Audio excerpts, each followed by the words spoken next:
Hello, John. Hello, Toby. Your new book, John Bell, On Shakespeare, is out. It's a ripping read. I wanted to ask you about the device that you use in it of interviewing Shakespeare's contemporaries. I don't know why. Well, the hardest thing was to make it not sound like a school essay, chapter after chapter about Shakespeare and the theatre. So I thought, if I'm going to interview a couple of his contemporaries and get different angles on the man, friends, enemies, publishers, that'll give me an imaginative way of getting into his world. Yeah. And so I research it very thoroughly, and I do invent, of course, some of the dialogue, but there are substantial pieces of what they actually said are in there, cunningly hidden among the invented stuff. Sure. So I hope it's a way of just making it a more vital and more sort of visceral encounter with Shakespeare. And a way, as you say, of hearing his voice, which is a surprisingly hard thing to do. You can't hear his voice. I can't hear his voice at all. Yeah. I can hear the voices around him because people like Robert Greene and Ben Jonson, they're very forthright, and they said what they meant. Shakespeare, I think he was a watcher. He was a listener. He sat in the corner and took notes, and didn't commit himself. Yeah.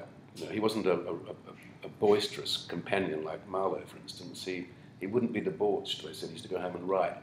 Didn't go out in the town with the boys. He was a pro. Yeah, absolutely. You speak very evocatively in the book about stepping onto the New Globe theatre stage in 2005 and some immediate things being visceral. You're learning some things immediately. Can you tell us what they were? It was a great thrill.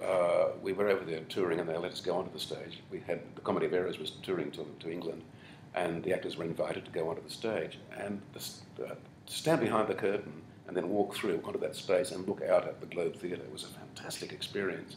And I realised for the first time how much the actors had to play to the audience, because they're sitting all up there in galleries around you, they're sitting down there in the pit, and you can't afford to look at the other actor too much. You've got to really keep spreading it around and keep on the move and play to the whole house, keep them all engaged. It's quite a challenge. That meant that there were no such things as just soliloquies or to yourself. The asides were out there, and everything was for the audience, and occasionally to the other guy to give him a cue, and then he'd do the same thing back to you. You say the fourth wall isn't sort no of fourth non-existent. wall. No. Yeah. It was very close contact. And even though there were 3,000 people in the original Globe, the new one's much smaller. Even though there were 3,000 people, they're still very, very intimate. And of course, they had no fly paths, no traffic, so the voices could carry. Yeah. You speak wonderfully in the book about the time spent in Stratford and the sort of the electric experience that you got from just simply being there. I definitely had that the one time I visited, but you lived there. I wondered if you could talk about what it was like when you first got there, the feeling, and subsequently as you spent more time there. Yeah, I was so thrilled when I got the job with the Royal Shakespeare and to move to Stratford and live there. And I spent weeks and months just retracing what I thought were Shakespeare's steps. You can walk out to Anne Hathaway's cottage through. There were fields, then there are footpaths now, but you can actually trace his moves. The school he went to is still very much as it was. The church is exactly as it was. So there are certain landmarks that, I think he was actually here. He saw what I'm seeing now. Yeah. And that was quite a marvellous experience. I've been back a number of times since, and I'm more disappointed each time I go back as to how much the town's been cutified and more boutique-y this and boutique-y that. Even the public toilets are no longer men and ladies, they're Romeo and Juliet. Yeah. It gets that bad, Yeah. So, and the car parks keep getting bigger, and there are more and more tourist buses, winding down those little narrow streets. But thank God that he was born there, because it meant that they've kept the town as intact as possible. It would have been demolished, I guess, 100 years ago. We'd have all just Safeways and Woolworths, mile to mile. Yeah, and just being there seems to unlock a lot of the rustic elements in the plays. I mean, you see the flowers that he saw and the incredible amount of birds that he must have been a real bird watcher. Bird watcher, animal watcher. He understood that the change of seasons, all these things that are so important to the plays. He experienced as a boy playing in the Forest of Arden, which was just on the outside Stratford. So you get a great sense of and his greatest characters are all rustic characters. They're either rustic or low-life pub characters. These are the characters he knew best. His aristocrats and kings and queens are a bit more conventional. Anybody could have written those pretty well, but nobody could have written Bottom or Falstaff or Quince. They're marvellous people he saw all around him. And one of my best experiences in terms of just the local nature of his writing was Geoffrey Dench, who's Judy's brother, was in the company when I was there. We shared a dressing room. And he said one day he was out cycling and saw these two old guys cutting hedge with hedge clippers. And he stopped for a yarn and said, "What are you doing?" And one guy said, "Well, I rough hew them and he shapes their ends." And Geoffrey had this kind of epiphany. Hamlet says there's a divinity that shapes our ends, rough hew them how we will. In other words, we can muck our lives around, but God will look after us. And so this image sort of so, and they're still saying, they're still using that same language 400 years later, a Stratford sort of Warwickshire language. Yeah, it's when you get to that anecdote in the book, the hairs on my neck Yeah. stood up for all sorts of reasons. I saw not just Shakespeare chatting to a couple of local hedge cutters, but also Hamlet stopping to talk to a couple of hedge cutters somewhere. That's right, or a gravedigger, or a soldier, or a captain. He's always asking, "What are you doing, and how long does it take a man to rot in the earth, and what are you going to fight for?" He's full of inquiry. I think Shakespeare was, you can't say Shakespeare was like Hamlet, but there's so much of Shakespeare in that role. I think in that character. You can hear his voice in more there than somewhere. anybody else I can trace. Yeah. And the fact that he kept on reworking it and writing it over and adding scenes and taking out scenes, I think that meant a lot to him. Yeah, absolutely. It'd be silly not to talk a little bit about Much Ado About Nothing. I was in your production of it earlier in the year, and a very fine and fun production it was to do. And you did a very successful and a famous production of it in '75. I just wondered if you could talk about what was similar about both experiences and what had sort of developed or changed. I think that the two things that I hung on to, because I thought they were right, one was that it's a very good-natured play, it's very warm-hearted. Yes, of course there is a little bit of drama, near tragedy in it, but basically it's all well resolved. It's less ambiguous than some of Shakespeare's other comedies, where there are maybe a lot of loose ends and not everyone's going to end up very happy. This one I think people do, except for poor old Don John. Everybody ends up sort of satisfied. So it's a sunny play. The other thing, it's very, very Italian. I think Shakespeare was, he was so right to set this in Italy. The passion of the father to the daughter in the church scene where he disowns her. The groom disowns her. It's so Sicilian, that sort of behaviour. It's very un-English, I think. And I think Shakespeare wasn't the only one. They all set their place in Italy. That's where all the best stories came from. But more than the others, I think he sort of caught the Italian temperament. Maybe because he worked with John Florio, who was the translator.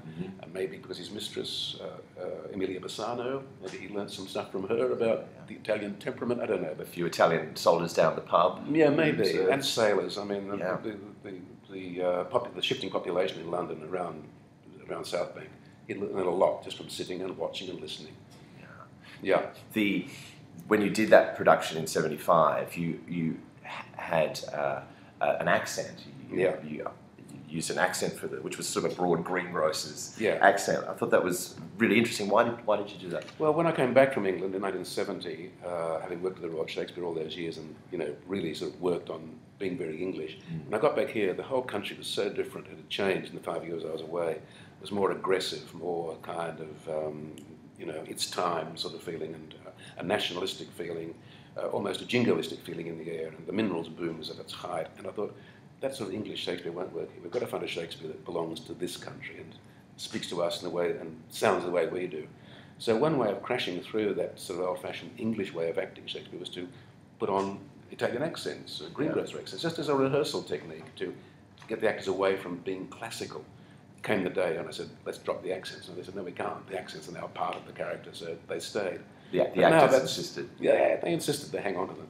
Now that wouldn't be necessary because we've now, I think, started to find an ease in playing the classics any place with our own voices. We don't have to apologise anymore for being Australian. You are currently sort of negotiating with someone a new translation of Troilus and Cressida. That was really interesting process, that Shakespeare can still be sort of adapted and shifted. Why are you doing that for that particular play? Well, I'm not committed to doing it. It's just this guy sent it to me and got my feedback. I thought this is really interesting and we might well proceed in the future. A lot of Shakespeare doesn't need translation. It just needs the actors to understand what they're saying and to be in a sensible production, and the audience can understand still 90% of it. If it's badly spoken, of course they can't, but if it's well spoken, we understand much more than we think we would be able to. But there are some plays, like Troilus and Cressida, where the language and the ideas are so complex and so knotty and so concise that I think You could do a new translation for most of it, and then put it side by side with the original, and it doesn't disallow the original. It's just as we know with say classics like Beowulf or Chaucer, Canterbury Tales, we can enjoy the original and we can enjoy the translation, and one doesn't disqualify the other. Yes, indeed. And that there's always some tinkering to go on, even little phrases in Much Ado. Yeah. You suggested either snipping or altering. That's right. Because they were just going to be impossible. In fact, might make the audience sit back for a moment when really want to keep. If it's a key moment, you've got to understand what they're saying, you know. Yeah. Like when Benvolio in Romeo and Juliet said that this was a nice quarrel. It doesn't mean it was a pleasant quarrel. It means it was a very sort of precise quarrel. Yes. So words do change their meaning, and they can be misleading. But, you know, the less tinkering we have to do, the better. Absolutely. The new season looks fabulous. I just peeked at the brochure yesterday. Mm-hmm. It was very mysterious and sexy. What's coming up, just so everyone knows, who hasn't seen a brochure? Check out our brochure. Macbeth is the first thing up in the Opera House, with Peter Evans directing Dan Spielman and Kate Mulvaney. It'll be a very dynamic pair of Macbeths, I think. And judging by Peter's current Julius Caesar, it'll be a very potent and intelligent piece of production. And then I'm directing The Duchess of Malfi in the Playhouse, which is a reduced version for 6 actors of a rather sprawling play, but a marvellously dramatic Jacobean tragedy. And you feel that Webster has his place? Yeah, I think Webster, I would put, after Shakespeare's 4 great tragedies, I'd put Webster next up there as the great Jacobean dramatist. I mean, he really is. His White Devil and Duchess of Malfi are both fantastically exciting plays. And following that, we've got Lee Lewis directing a new translation of The School for Wives by Molière, a translation by Justin Fleming. And that's exciting because we haven't ever done a Molière before. And this particular play was the one where Molière really declared himself and said, you know, I'm sick of doing commedia dell'arte. I've now written a classic comedy, and it's as good as Racine or Corneille's. Yeah. Like it or lump it. And that really changed the nature of French theatre. Yeah. So that's an exciting piece to do, and that'll be doing a very big tour all over Australia. I'm glad that there's a big bristling comedy. We'll need a few laughs after Duchess of Malfi and Macbeth, for sure. Thank you. Well done on the book again. Great. Thanks, Toby. Good to talk to you. And you.